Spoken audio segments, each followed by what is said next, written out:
Welcome to my channel Ayash kitchen.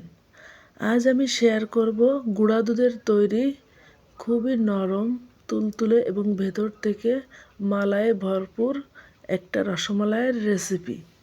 দেখুন রসমালাইটি দেখতে ঠিক কতটা লোভনীয় হয়েছে। আমি একটা মিষ্টি তুলে দেখাচ্ছি এটা ঠিক কতটা স্পঞ্জি এবং ভেতর থেকেও একেবারে মালায় পরিপূর্ণ। অনেক সময় ছানা দিয়ে মিষ্টি তৈরি করতে গেলে ঝামেলা মনে হয়, আর ছানা তৈরিটা অনেকটা সময় সাপেক্ষ। সেক্ষেত্রে গুঁড়া দুধ হতে পারে একমাত্র অপশন। আপনি আমার চ্যানেলে নতুন হয়ে থাকলে অবশ্যই সাবস্ক্রাইব করে আমার চ্যানেলের সাথে থাকবেন। চলুন মিষ্টিটা তৈরি করা যাক। শুরুতে আমি নিয়ে নিচ্ছি হাফ কাপ পরিমাণ গুঁড়া দুধ। আপনারা চেষ্টা করবেন ফুল ক্রিম গুঁড়া দুধটা নেওয়ার জন্য। আর নিয়ে নিচ্ছে 1 টেবিল চামচ ময়দা। এখানে আমি নিয়ে নিচ্ছি হাফ চা চামচ বেকিং পাউডার। এটা খেয়াল রাখতে হবে বেকিং পাউডারের পরিমাণ যেন বেশি না হয়।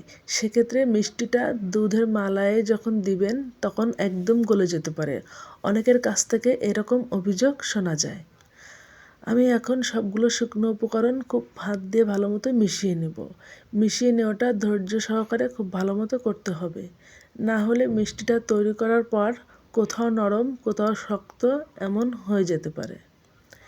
মিশিয়ে নেওয়ার পরে আমি একটা নর্মাল টেম্পারেচারের ডিম নিয়ে নিয়েছি এবং সেটা খুব ভালো করে ফেটিয়ে নিচ্ছি। আপনারা ফ্রিজ থেকে ডিম নিয়ে থাকলে মিষ্টিটা তৈরি করার 1 ঘন্টা পূর্বে ডিমটা বের করে রাখবেন। এখন ফেটিয়ে নেওয়া ডিমটা একটু একটু করে আমি এই গুঁড়া দুধের মিশ্রণে দিয়ে একটা ডো তৈরি করে নেব। আমি সম্পূর্ণ ডিমটা একবারে দেব না, সেক্ষেত্রে ডোটা নরম হয়ে যেতে পারে। এই পর্যায়ে আমি দিয়ে দিচ্ছি 1 চা চামচ পরিমাণ ঘি। আপনারা চেষ্টা করবেন ফেটানো ডিমটা দেওয়ার আগেই ঘিটা গুঁড়া দুধের সাথে ভালো করে মিশিয়ে নিতে। এখন আমি ঘি এবং একটু একটু করে ডিমের মিশ্রণটা নিয়ে একটা আঠালো ডো তৈরি করে নেব। শুরুতেই ডোটা অনেক আঠালো এবং হাতে চিটচিটে হয়ে লেগে যেতে পারে। এটা দেখে ভয় পাওয়ার কোনো কারণ নাই। ডোটা তৈরি হয়ে যাওয়ার 2 থেকে 3 মিনিটের ভেতরে আঠালো ভাবটা চলে যাবে এবং ডোটা অনেকটাই শক্ত হয়ে যাবে। আমি খুব ভালো মতো ডোটা তৈরি করে নিচ্ছি। আমার হাতের সাথে ডোটা লেগে মিলেমিশে একেবারে একাকার হয়ে গিয়েছে।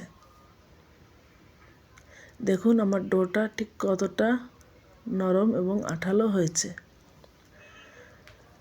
এখন আমি দেখাচ্ছি আমার ফেটানো ডিমের কিন্তু পুরাটা ব্যবহার হয়নি, প্রায় অর্ধেক মতো বেঁচে গিয়েছে। আমি এখন হাত ধুয়ে নিয়েছি এবং হাতে তেল মেখে নিয়েছি। হাত ধুয়ে নেওয়ার মাঝেই দেখুন ডোটা কেমন শক্ত হয়ে গিয়েছে এবং চিটচিটে ভাবটাও চলে গিয়েছে। এখন আমি অল্প অল্প করে ডো নিয়ে নিচ্ছি এবং হাত দিয়ে এভাবে ছোট একটি বল তৈরি করে 2 হাতের তালুর সাহায্যে একটা বল বানিয়ে নিচ্ছি। এই মিষ্টিটার গায়ে কোনো রকম যেন ফাটল না থাকে সেটা খেয়াল রাখতে হবে। আমি হাতে যেহেতু তেল মাখিয়ে নিয়েছি, মিষ্টিটা খুবই মসৃণ করে তৈরি করে নিচ্ছি। আমি মিষ্টিটা অনেক ছোট করে তৈরি করছি, কারণ যতটুকু বল তৈরি করছি দুধের মালাইয়ে দেওয়ার পর এটা প্রায় 3 গুণ পরিমাণ ফুলে যাবে।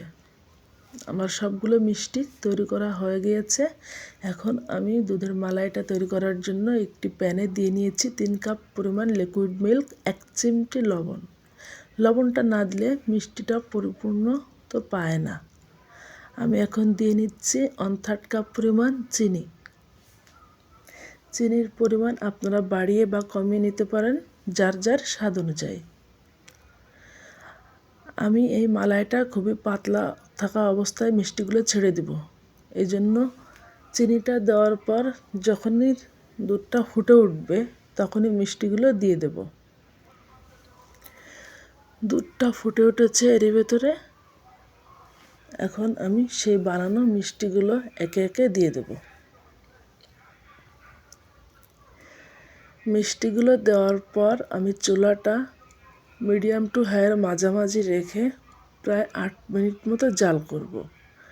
আমি ঢাকনাটা ঢেকে দিয়ে জাল করছি এবং দেখুন মাঝে মাঝে দুধটা এমন উতলে যখন ঢাকনা বরাবর চলে আসবে আমি ঢাকনাটা খুলে দিয়ে বাতাসটা বের করে দিচ্ছি। আমি মিষ্টিটা রান্নার ভেতরে টোটাল 4 থেকে 5 বার এমন ঢাকনাটা খুলে দিয়েছি এবং মিষ্টিটা আলতো করে চামচ দিয়ে এইভাবে ঘুরিয়ে দিয়েছি। যখনই উতলে আসবে তখনই আমি ঢাকনাটা এইভাবে সরিয়ে দেব। আমি 2-1 বার আমার প্যানটা এইভাবে দলিয়েও দিয়েছি, আবার ঢেকে দিচ্ছি, আবার খুলে দিচ্ছি। যখন উতলে পড়ে আসবে তখন আবারও এইভাবে কড়াইটা ধরে দুলিয়ে দিচ্ছি। এইভাবে করতে করতে আমার প্রায় 8 মিনিট পার হয়ে গিয়েছে।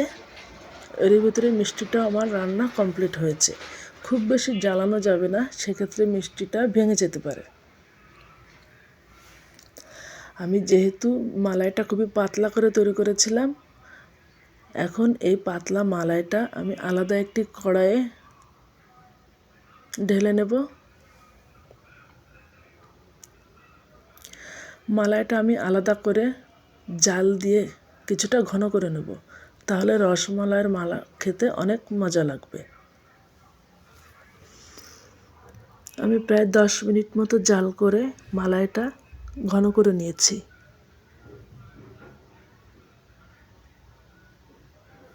দেখুন মালাইটা কেমন ঘন হয়েছে। এখন এই গরম মালাইটা আমি মিষ্টির উপরে দেব না, সেক্ষেত্রে মিষ্টিটা চুপসে যেতে পারে। আমি 2 মিনিট মতো নাড়াচাড়া করে মালাইটা কিছুটা ঠান্ডা করে মিষ্টির উপরে দিয়ে দেব। মালাইটা দিয়ে দিচ্ছি। আমার ভিডিওটি যদি আপনাদের ভালো লেগে থাকে তাহলে চ্যানেলটি সাবস্ক্রাইব করবেন এবং ভিডিওটিতে লাইক, কমেন্টস এবং শেয়ার করবেন। আমি এখন রসমালাইগুলো একটা সার্ভিং ডিশে সার্ভ করে নিচ্ছি।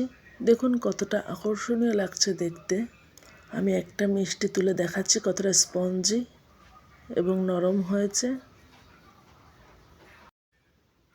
আপনারা অবশ্যই বাসায় ট্রাই করবেন। ধন্যবাদ।